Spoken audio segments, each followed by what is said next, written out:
Welcome to Skill Discussions. My name is Matt and this is my YouTube channel, Matt in a Hat. This is a discussion and information channel for Pathfinder 2nd Edition, an epic tabletop role-playing game from the talented folks at Paizo. Please remember to like, subscribe and ring the bell below for notifications. And if you're feeling extra generous or want to chat about anything Pathfinder 2nd Edition, please leave a comment, even if it is just hashtag for the algorithm. Skill Discussions is a new series detailing each of the skills and skill actions in Pathfinder 2nd Edition. It's a discussion about how skills and skill actions work and how to improve them through feats and other means. Today we are looking at Acrobatics. Acrobatics uses dexterity as its key ability, and it measures your ability to perform tasks requiring coordination and grace.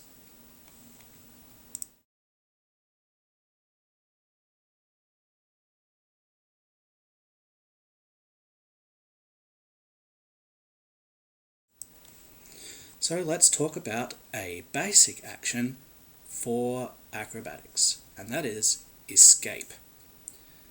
Escape reads as follows. You attempt to escape from being grabbed, immobilized, or restrained. Choose a creature, object, spell effect, hazard, or other impediment imposing any of those conditions on you. Attempt a check using your unarmed attack modifier against the DC of the effect. There is a caveat to this.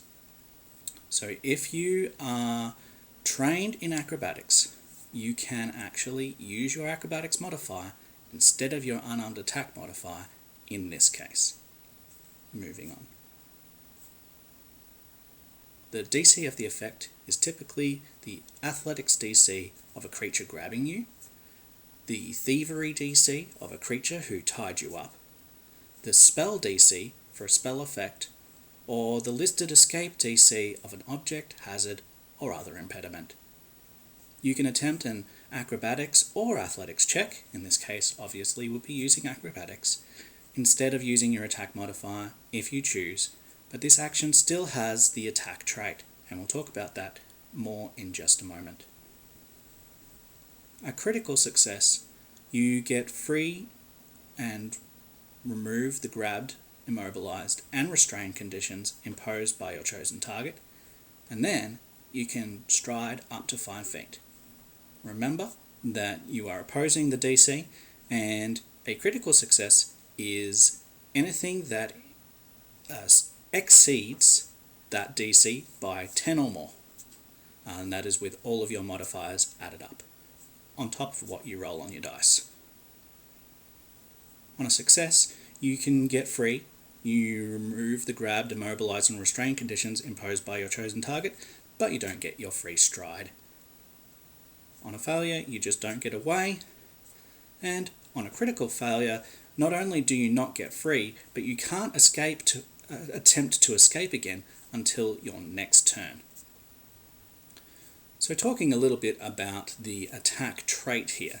The attack trait means that every time you try an attack, whether it be a strike, whether it be an escape, whether it be something else with the attack trait, on a single turn, every time you do that, it imposes a penalty on the next attack that you make.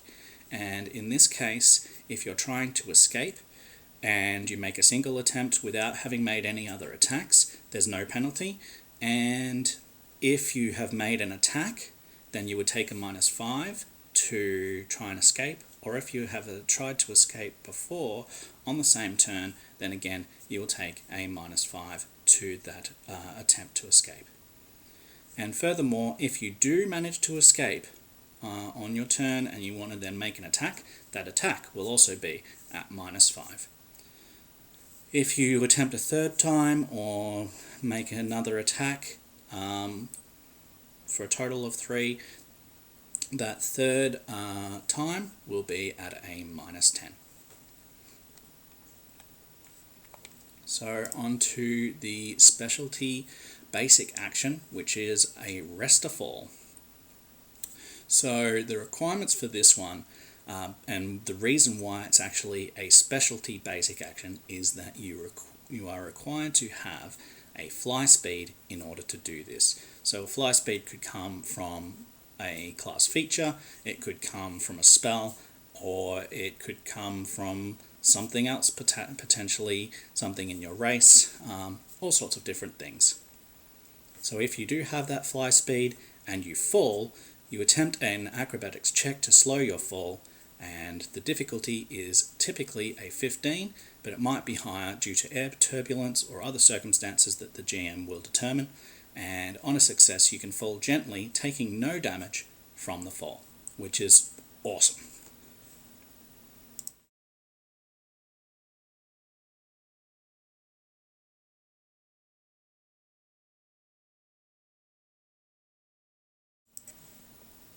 So the next thing that we're going to be looking at as far as acrobatics go are untrained acrobatics actions.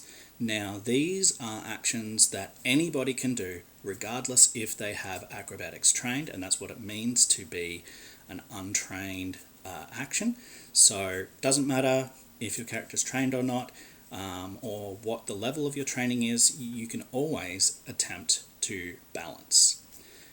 Now, before I go through and read the text here, I want to talk about some of the things that exist before you try to balance and how it interacts with the world.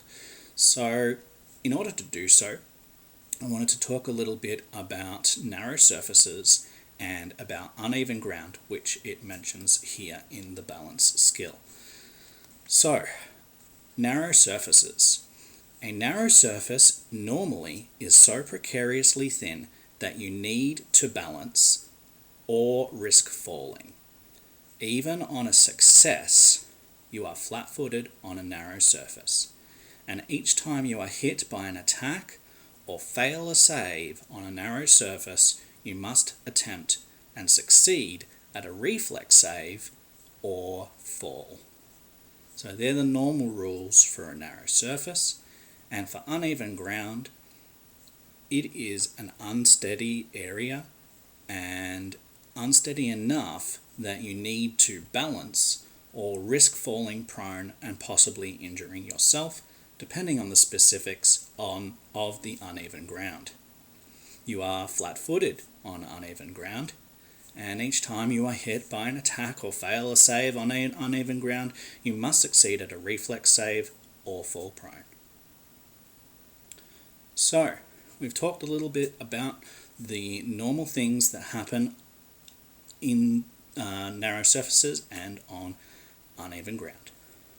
In order to balance, we have a requirement here. So, it is that you are in a square that contains a narrow surface, uneven ground, or another similar feature. Potentially that could be something like difficult terrain. The text says you move across a narrow surface or uneven ground, attempting an acrobatics check against its balance DC, or difficulty. You are flat-footed while on narrow surface or uneven ground, as we have seen, and on a success you move up to your speed, treating it as difficult terrain, which means that every 5 feet costs 10 feet of movement. On a failure, you must remain stationary to keep your balance, wasting the move action, or you fall down. So if you fall, your turn completely ends. So that can completely change what you are doing, depending on whether you've tried to balance at the start or end of your turn. Your turn immediately ends if you fall, so probably you want to maintain your stationary status, otherwise your whole turn could just evaporate. On a critical failure, you fall anyway and your turn ends. We have some sample balance tasks here, things like tangled roots and uneven cobblestones, If you wanted to, you can up the training level required for other things. You don't necessarily have to, but here's something that you can do as a GM, depending on how difficult you think it is. So there's some examples here. A wooden beam might have a trained requirement. Some deep loose gravel might have an expert requirement. A tightrope or smooth sheet of ice might have a master requirement. And a razor's edge or chunks of floor falling in midair might have a legendary requirement. The next thing that I would like to talk about here is tumble through. Tumble through is a move action, and what we're going to do, again, before we actually read through this, normally we will talk about moving through other creature spaces. So normally you can move through the space of only a willing creature, and if you want to move through an unwilling creature space, you can tumble through, which is the action, that creature's space using acrobatics. Otherwise you can't move through it. You can't end your turn in a square occupied by another creature, though you can end a move action in its square provided that you immediately use another move action to leave that square. If two creatures end up in the same square by accident, the GM determines which one is forced out of the square or whether it falls prone. So, the tumble through action. You stride up to your speed during this action, and during the movement you can try to move through the space of an enemy. You attempt an acrobatics check against the enemy's reflex DC as soon as you try to enter its space. You can tumble through using climb, fly, swim, or another action instead of stride in the appropriate environment given you have that type of movement. On a success, you move through the enemy space, treating the squares in its space as difficult terrain, and again, every 5 feet costs 10 feet of movement within difficult terrain, and if you don't have enough speed to move all the way through its space, you get the same effect as a failure. On a failure, your movement ends. You trigger reactions as if you had moved out of the square you started in, which means that if you fail having moved up to a creature, then they might get an attack of opportunity or another reaction that states a movement trigger.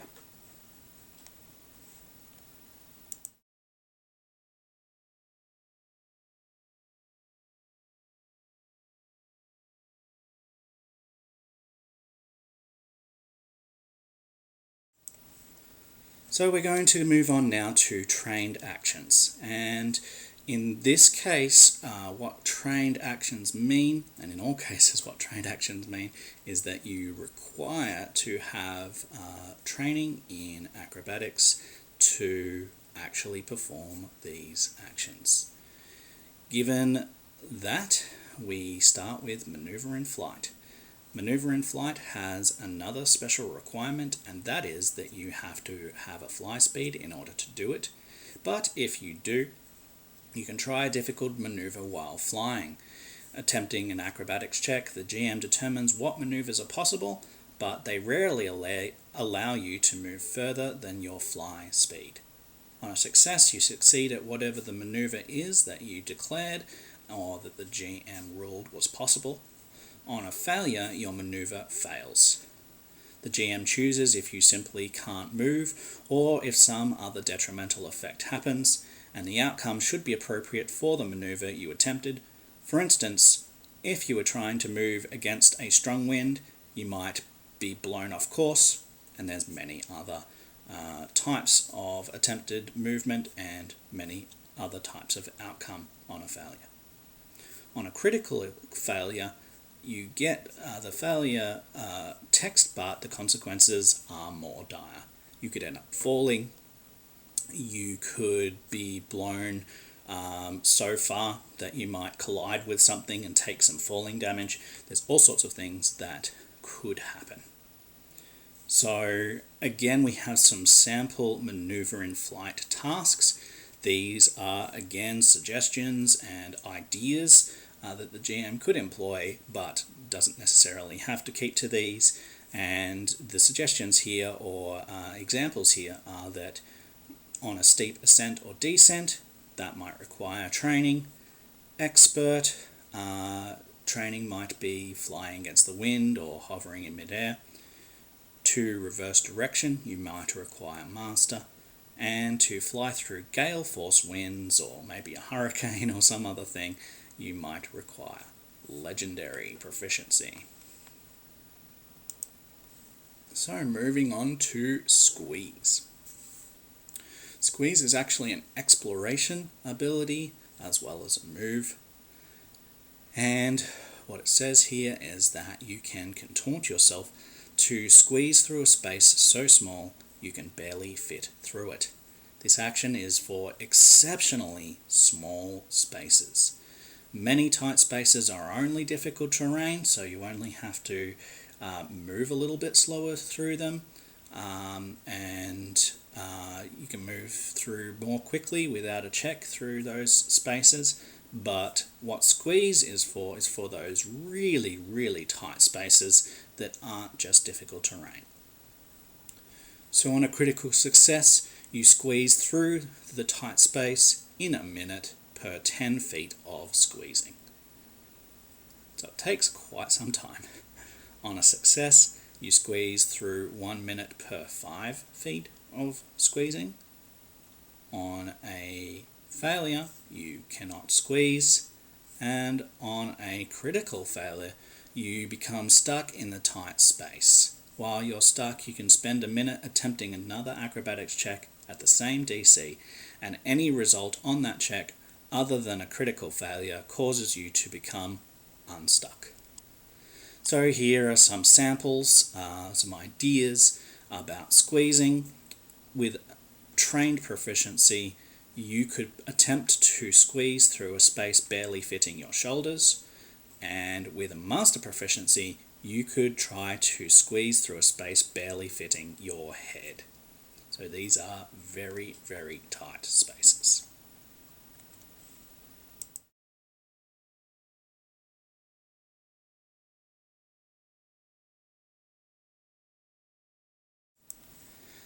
So we're going to talk a little bit about ways to improve acrobatics and the skills within acrobatics. And the first way that I thought to mention here is through backgrounds.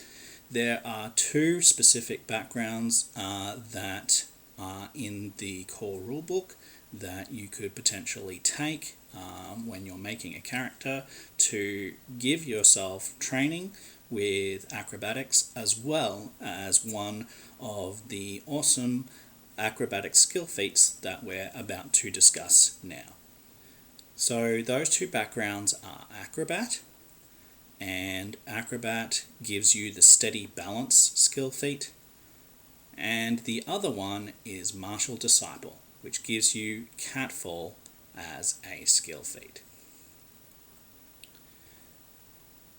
So the next thing that we want to talk about here is feats and skill feats.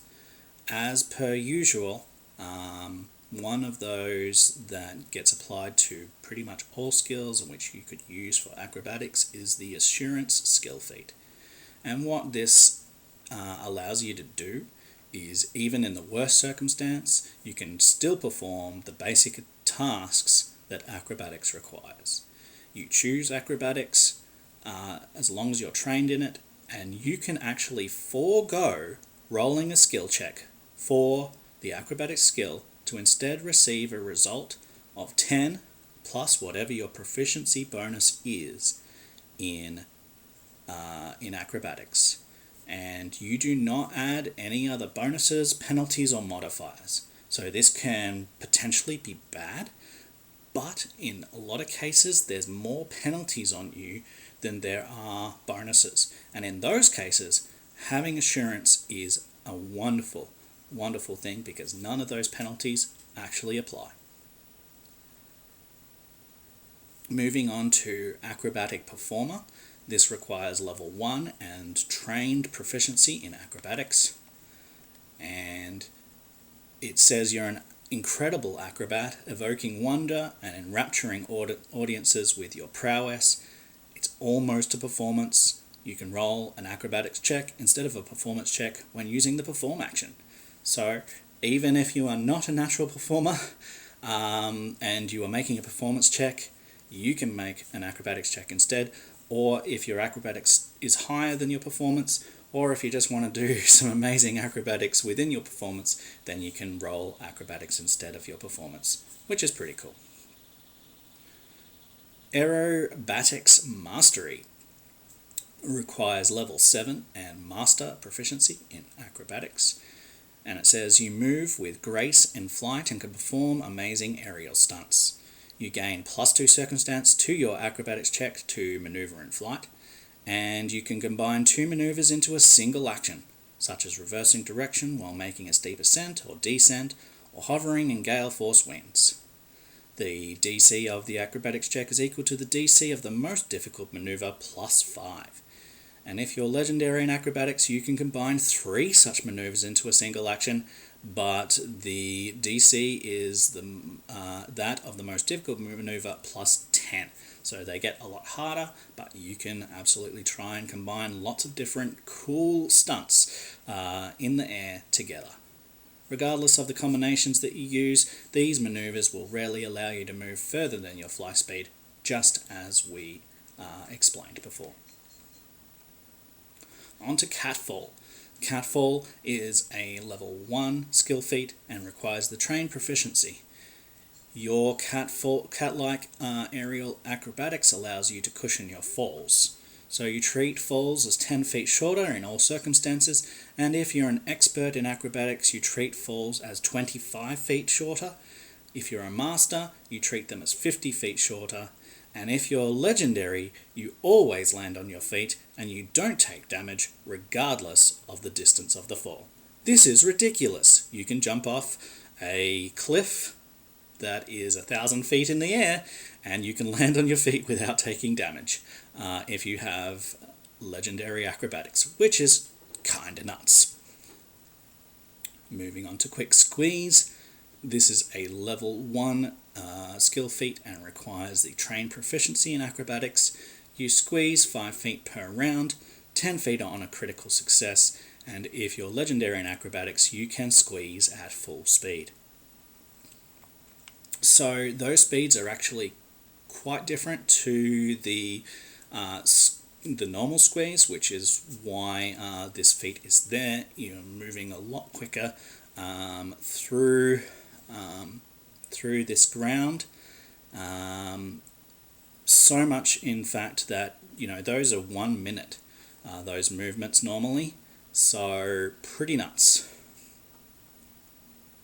Steady Balance. We'll move on to that one.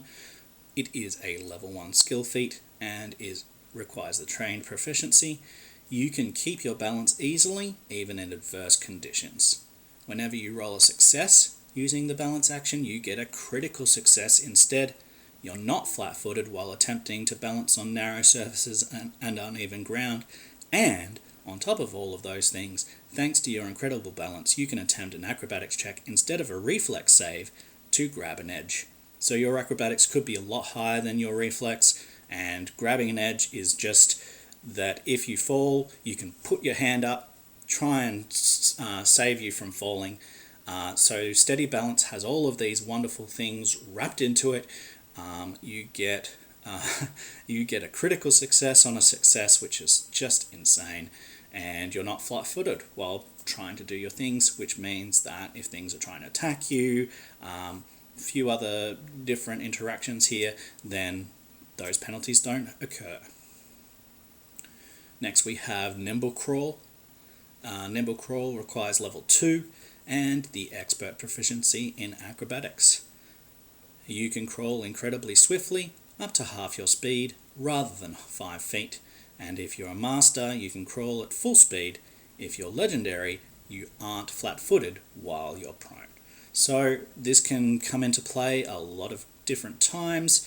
If you're crawling around, I reckon A fun interaction here would be that taking something like a martial artist or someone that is like a drunken brawler and taking Nimble Crawl and just being able to crawl around everywhere at massive speeds and no one's able to keep up with you. It sounds pretty fun. The final skill feat here that we have that I've actually written about at least is Kip Up. It's a level 7 feat and requires master proficiency in acrobatics. And it says simply you stand up and the movement doesn't trigger reactions. Normally any movement that you take in your space does trigger reactions, so standing up would do that. And attacks of opportunity, while they can be rare, do happen, and there's a number of creatures that do have them, and the GM is within their full right to add more creatures that have it, so this is definitely something that could come in very handy and save your life in certain situations. So let's talk about just a couple of class features or classes where you could gain some sort of benefit. Firstly, I'll just quickly mention that with the Druid, they have a wild shape ability if you take the certain type of Druid, the certain class feature. So if you have the wild shape feature, you often get the acrobatics bonus from whatever creature you're turning into. So there's something that might give you a little bit of a leg up. And the other main class that has a lot of interactions with acrobatics is actually Swashbuckler. And there are a number of class feats within Swashbuckler that give you modifications to the acrobatic skill, or different ways of using the acrobatic skill to perform stunts and get away, all sorts of different things, which are very flavorful and awesome for the Swashbuckler. The final way that you can expand, modify, and make acrobatics better is through some dedications. So the main ones here that I'll mention are Acrobat, Horizon Walker, and Pirate. These are all from the Advanced Player Guide. Those give you some extra interactions or some bonuses with acrobatics. Feel free to go and explore all of the options that are available there. There's some pretty awesome, flavorful things. Now, I'm sure that there are probably many other dedications that actually have things like that. I've only really just sort of looked at the main sort of core book series. I haven't gone and explored all of the options that are available and that will continue to be available as Pathfinder 2nd Edition expands and grows. There's going to be a lot of options that you can do as far as dedications to expand and make acrobatics better. So, this has been a video about acrobatics and about the skills and skill feats involved. I hope that you have enjoyed it. I really appreciate you watching. Please remember to like, subscribe, and ring the bell below for notifications. And if you're feeling extra generous or want to chat about anything Pathfinder 2nd Edition, please leave a comment, even if it is just #ForTheAlgorithm. Tune in on Monday for the next Monster Mondays. I'll see you then.